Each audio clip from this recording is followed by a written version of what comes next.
Time to head down to the Youth Farm Bible Camp and Corn Maze in Rosthern.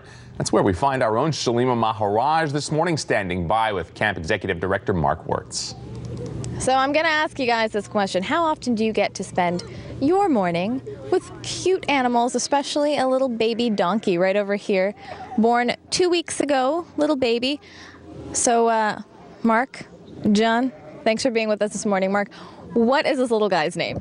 We named him Eeyore, although I think John has a different name for him, but I'm not sure why he wants to call him Pablo, but Eeyore is the name. Okay, Pablo or Eeyore? Can you settle the debate? No. He's kind of open to sleeping at this point, I think. But you've also got a number of other animals here. So tell me about the other animals that you have here at the farm here.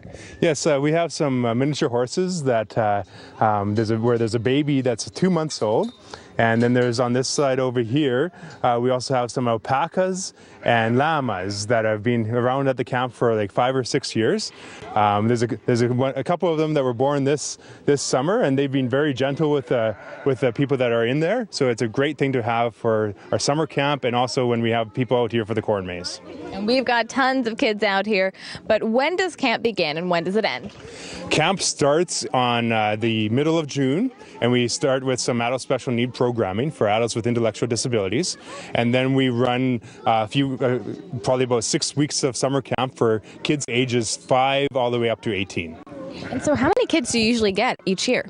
There were a little over 500 campers in total, so and that's around 60 to 70 per week for 9 weeks in total. All right, so what is the naming process like for someone like this little guy over here? The first one that names him gets to name him. First one that comes up with a name, that's the way it goes. Because you've got quite a few babies around here on the farm, though, too. Yeah, it gets complicated because there's probably about 15 to 20 different names that we have to come up with each year, so our originality sometimes goes down. But we get the campers into naming them as well, and the best name sort of wins. And that's our donkey. It can be heard all the way from Rosthern. That's Eeyore's mom calling. Probably looking for lunch or Eeyore. So it's actually talking to the dad too. You can hear the dad in the pasture, and yeah, we get a bit of comments from people in Rosthern because they can hear our donkeys all the way from there. Nice. So from Rosthern back to the studios. We'll see you guys in a bit. Aw, mom's calling. All right, thank you, Shalima. We will check back in with you later on in the hour. Time to head back to Rosthern, where our own Shalima Maharaj is standing by at the Youth Farm Bible Camp and Corn Maze. Hey, Shalima, how's it going? All right, I'm here with Mark again, and so we are walking through the corn maze. This is huge. So tell me a little bit about the actual size of the maze that you've got here. It's an 8 acres of maize, so it's planted in the spring, and we've done this for the last 4 years. And this is incredible. I mean, you've got lots of kids who go through here. What kind of markers do you give them, if any, to help them find their way through? Because I get a little afraid of being lost.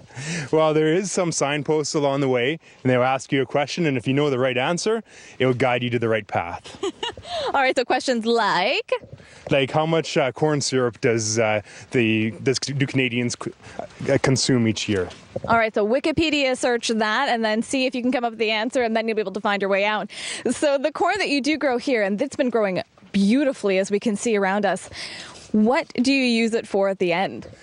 At the end of October, once our maze is finished, we have a big party for our youth where they can come and crash the maze. So they come and we have a big event, and we play a game where people are running through the maze and don't have to follow the paths. And then once that's done, we let the cows come in, and they take about a month to finish the whole corn field off. Nice. So we've got amazing corn growing here, stuff that you can eat. You could try it. It's just not as sweet as our regular stuff. Oh, no. But you know what? The thing that I've noticed here is it's definitely growing a lot better than some of the corn crops that you've been seeing in the States. So why is that? Is it all that rain that we've been having, perfect humid weather?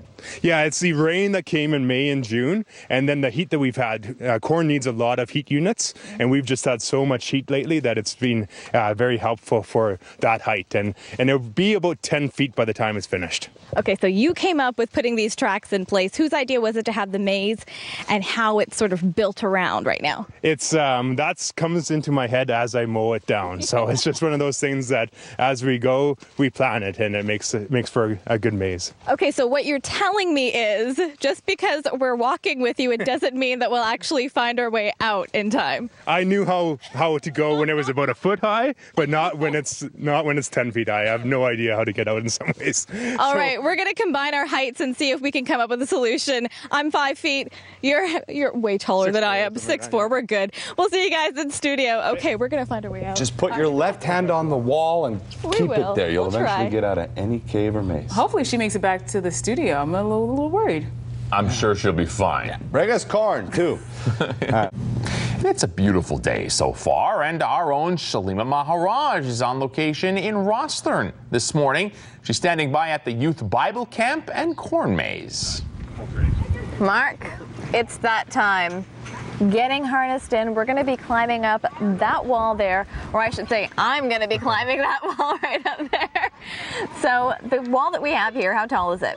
It's 20 feet tall, so and we have auto belay cables, so you won't have to worry about somebody dropping you accidentally. I don't know if you saw our live Olympics, but I wasn't very good on the rock wall. Oh, really? But I'm going to give it a try again. I'm going to try. So what's the key to getting yourself up there in a good time, decent amount of time? Pretend it's a ladder, just go hand over hand, and just make sure you know where your rocks are for your feet and your hands. Awesome. And so for the kids who do get to climb this wall, what do you think that they really are able to take away from an exercise like this? Well, anytime you go over 15 feet, you're starting to challenge your heights.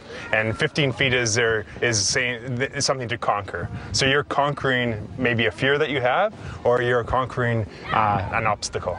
All right, can I get a high five for conquering my fear? Yeah? Yeah? Yeah, okay. All right, I'm gonna give this a try. I'll buckle you in here. You're gonna buckle me in? Yeah, let's make sure it's safe. It's on TV, right? So. That's right. Safety first. And we are ready to go. One step at a time, right? Yep. Yeah. Okay, guys.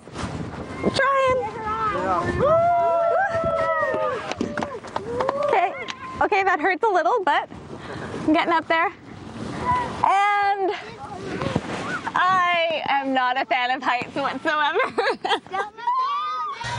Okay, Shalima, yeah, I can tell you're going to be a while, so we'll come back in a little while. About You know what she 15 minutes probably or so. needs is breakfast. That would help, and she's much better at cooking it than she is at climbing things. That's what I really meant, is what she needs to do is come back and cook breakfast for someone.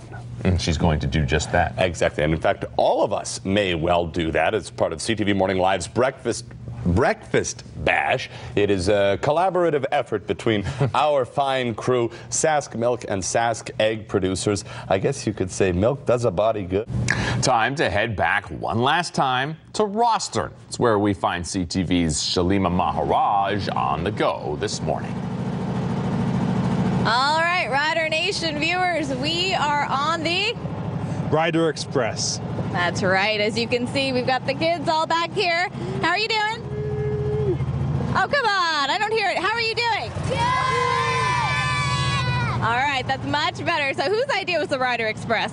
Well, it was one of our staff's idea, and one of our board members put it all together. And it just gives a chance for people to see more of the farm when they come to the corn maze. That's right. So we're moving quite slowly here because we are exploring a little bit of what we've got around here. Who do we have sitting behind us? I brought along Jesse Dole. He's in charge of our September 8th event, and he's going to explain a little bit of what's happening September 8th at the corn maze. That's right. So Jesse, let's talk about it. What do you have going on coming up? September 8th is our Fall Family Festival, which involves the corn maze here and the petting zoo that you guys were exploring before, and all of our stuff around here. We're going to have a carnival for kids, and as well a car show going on throughout the day. There's food and there's drinks, and it's just kind of a family-oriented festival for the fall, followed by a worship concert in the evening. Excellent. And so for everybody who's coming out or who comes out to the event, what can they expect on the menu? On the menu, we have ethnic Brazilian food lined up. Yep. And there should be some pretty good Mennonite classics and sausage and hamburgers and those sorts of things. And as well, our canteen and our booth will be open for service with slushies and candy and all that sort of stuff. You had me at hamburgers. So we are going to be taking a little bit more of a ride here. The kids, what are they sitting in right now? Because those are some pretty unusual looking carts there. Yeah, it seems like a corn maze, if you have one, needs to have a barrel ride. So those are just barrels that are actually quite comfortable to sit in, and we can go quite a ways, and it's quite enjoyable. So we go on 7-minute rides with them, a little bit faster than this, but not much. All right, so here's the big question. How big a rider fan are you? Well, when they went 3-0, I was a big fan. Now I'm still a fan. We still have the Rider Pride train. It's still going, so we're still there. Okay, if I said I'm not just an Argos fan, but I'm a Riders fan too, will I get in your good books? Oh yeah. If you're in Saskatchewan, you have to be somewhat of a Rider fan. I am in your good books. All right, we're going to keep riding on here through the field. Maybe we'll go to the maze. We'll see you guys a little bit later on. See ya. All right. Thank you so much, Shalima.